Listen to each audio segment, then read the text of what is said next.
very warm welcome to all the viewers. The topic that we are going to discuss today is groups and teams. The key points that we are going to discuss in this particular session is the concept of groups, stages of group, development, and concept of team. Now, it is very important that we discuss about groups and teams. Even in day-to-day life, when we talk about these two terms, they really play an important role. There are various activities which are quite complex in nature and they cannot be carried out by a single individual. And to carry out such activities in a proper manner, in an effective manner, we require groups or require teams. Similarly, in organizational setup also, we have various complex activities, various complex issues that are to be dealt with the help of groups and teams. And that is what we are going to discuss today. Further, we also have to remember that any individual is not like an island. We are interdependent. We are dependent on each other. And that is the reason why, again, when we carry out different activities, we might need help from other individuals and for which groups and teams are definitely required. Let us start with trying to understand what a group is with the help of definition of groups. According to Fanham in 2005, a group is made up of persons more than two, which is a dyad. When there are two people, we refer to that as a dyad. And when there are more than two people, then we can call them as a group. And these people, these individuals, they communicate regularly, they share goals and interact with each other over a period of time.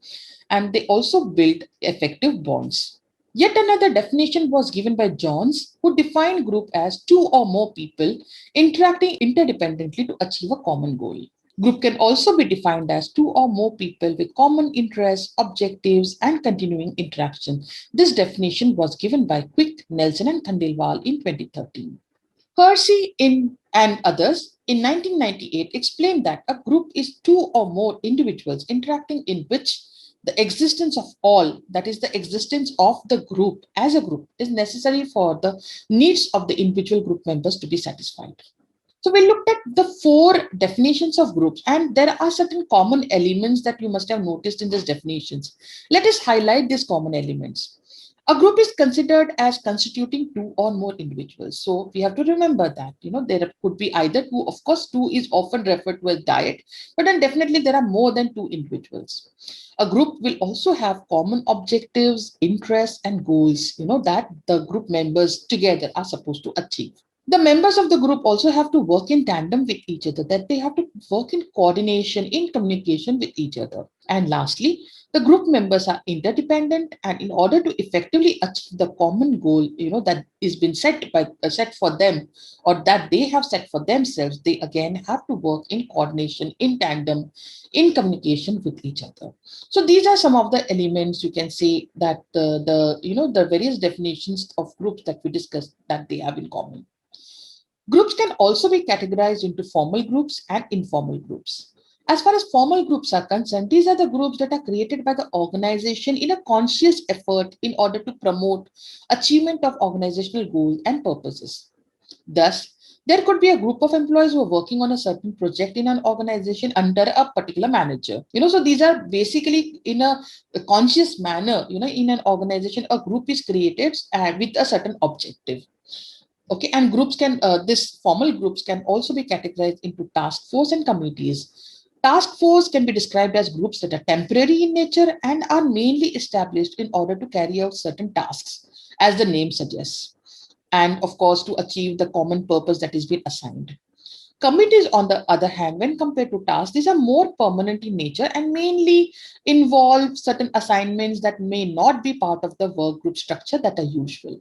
On the other hand, there is the other category that is informal groups. Now, often what happens in organization, we always focus on the formal groups, but then we also need to focus on the informal groups. And these are the groups that are not deliberately created by an organization, but they just happen to be created, when people, the employees, they interact with each other, they could create informal groups. There are various types of informal groups as well. That is, for example, there are interest groups where the employees come together in demand for certain facilities because they have a common interest. There could be friendship groups where, the members share certain common or similar views, preferences, and opinions. And there could also be recreational groups, like, for example, employees could be involved in playing table tennis for recreation purpose. So whether formal groups or informal groups in an organization, we need to focus on both these.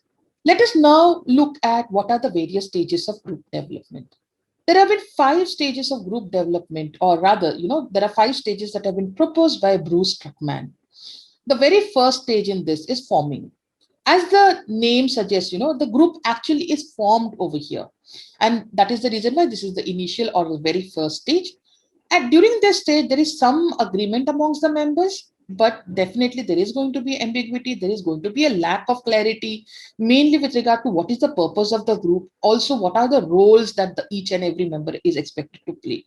Definitely at this stage, a lot of guidance and direction is required, okay, to be provided to the group members so that they are able to effectively perform or achieve the group goal. The leader will definitely play an important role over here because he or she is the one who is going to bring about a clarity, not only with regard to purpose of the group, but also the role that each and every member is expected to play. The next stage is storming. And mainly, the main characteristic of this stage is conflict. There could be power struggles. There are also cliques and factions that get established as the group members interact with each other. Probably they could take sides, or two members probably are going to go along better than other members, and so on. Some clarity in terms of purpose of the group is definitely there over here, but then still there could be uncertainties. Each member, in a way, is assessed by the other in terms of trustworthiness, comfort, and acceptance. The leader over here will play an important role in coaching the group members.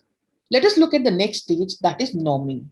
In norming, the group will now develop some kind of clarity in terms of roles and responsibilities of the group members.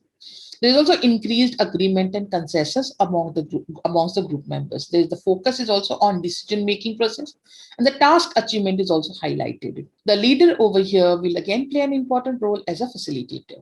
The next stage, that is the fourth stage, that is performing. And as the name suggests, over here, the group now is actually supposed to perform. So there is a clear vision, there is a clarity on purpose of the group. The focus is now on achievement of the group goal and decision making. Though there could also be disagreements, but then throughout the stages of the group development, the members have been interacting with each other, so they know each other quite well. So they are able to deal with the disagreements. The group also gains maturity, and that again will contribute to the effective performance of the group. The leader over here again will play a role as a delegator. He will delegate the work, he or she will delegate the work to the group members, and is also going to oversee the functioning of the overall group. The last stage, that is adjourning. So now, this is the very last stage where the group has now, fulfilled the purpose that was given to it. So the task is accomplished, and now the group is can be adjourned, or group can now be split. The group members may display a good feeling and sense of achievement as the group goal is achieved, and leader over here will play an important role in recognizing the contributions of the group members. That is again very important. So this is as far as the various stages of group development is concerned. That is we dealt with the first stage, that is forming, then we have storming, then we have norming, then we have performing, and lastly there is adjourning. Let us now look at the yet another important term that we have mentioned earlier, that is teams. Teams can be explained in terms of groups that are more matured and have interdependence amongst the members that is higher in degree. The teams also work in direction of achieving team goals, and Moorhead and Griffin, they describe team as a small group of individuals who possess complementary skills and have a common purpose, goals, and approach or strategy for which they can be held accountable as a team. Team, can also be described as a group whose individual effort result in a performance that is greater than some of those individual inputs. A group of individuals who see themselves and who are seen by others as a social entity can also be referred to as a team. So basically, team, you can say, is a group. They do have a common goal.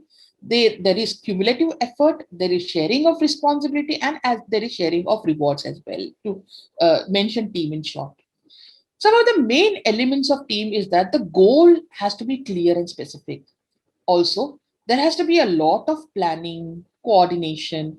There also needs to be effective communication between the team members. The role of each team member has to be clear and there should be no role ambiguity. The leader also is going to play an important role in this. There is also interdependence, as we talked about in group, and the knowledge and skills that that are displayed by the team members, they have to be complementary in nature.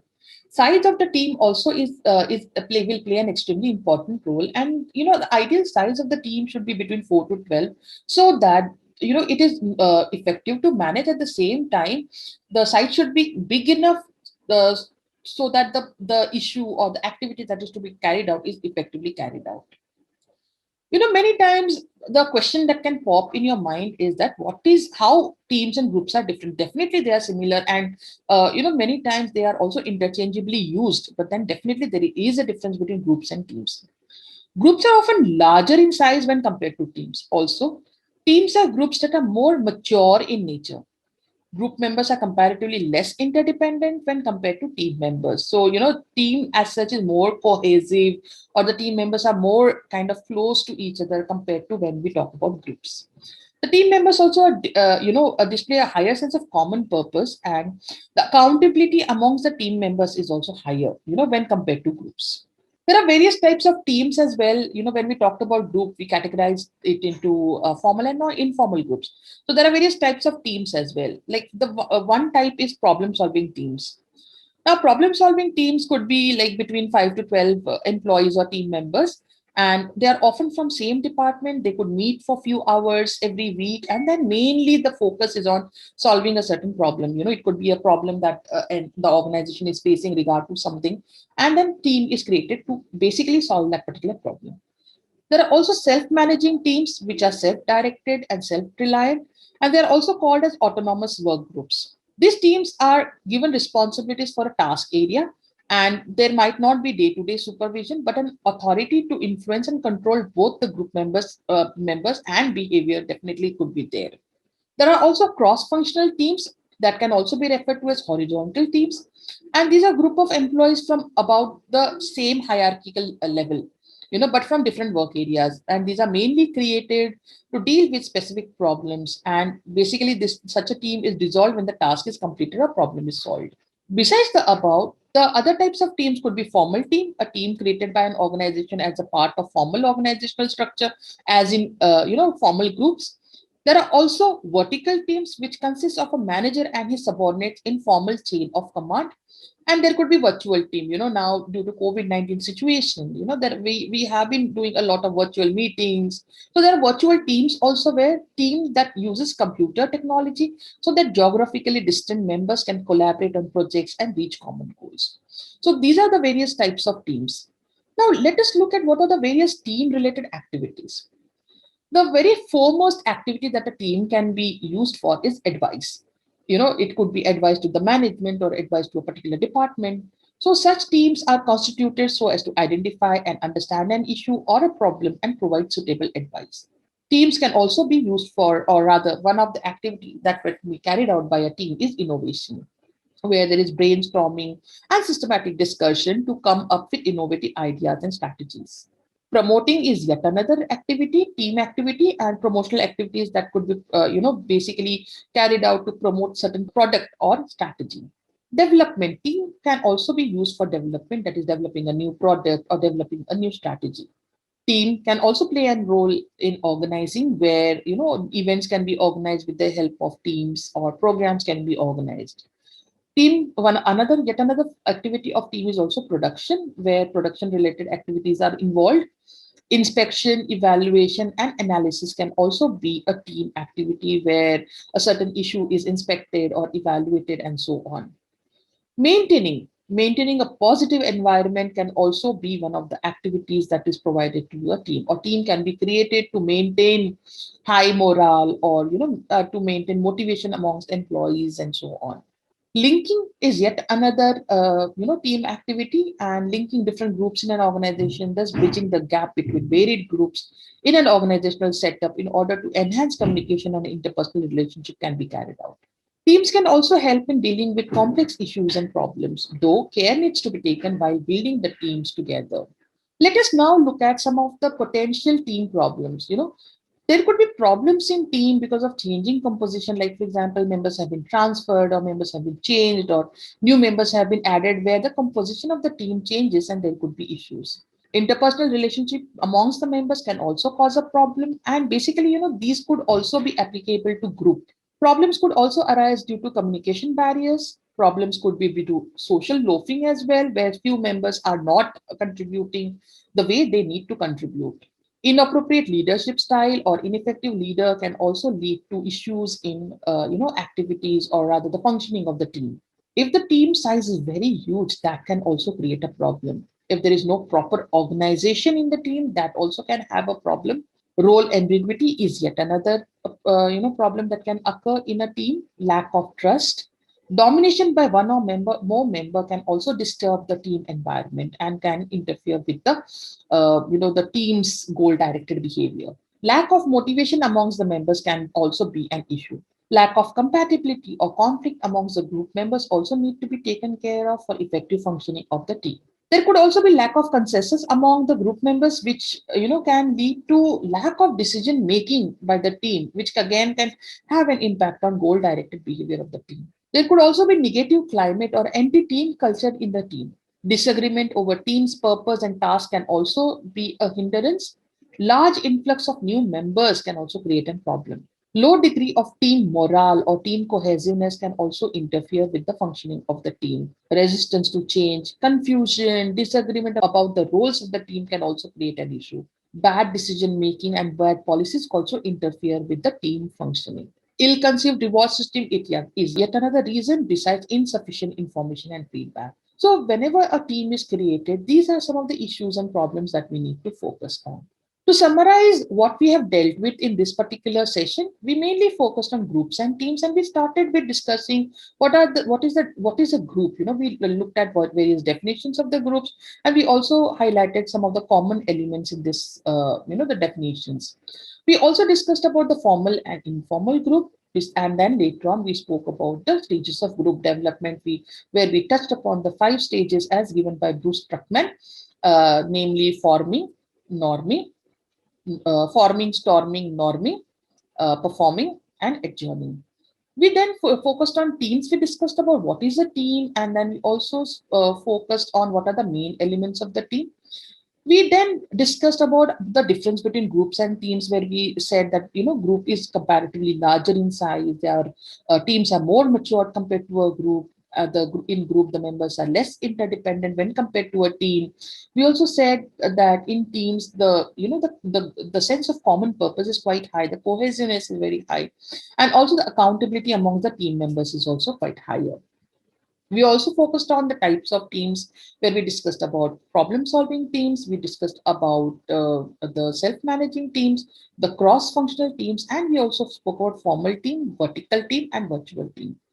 Later, we also focused on various team activities, including advice, innovation, promoting, development, organizing, production, inspection, maintaining, linking, and so on. Lastly, we also discussed about what are the various potential team problems. Thank you so much.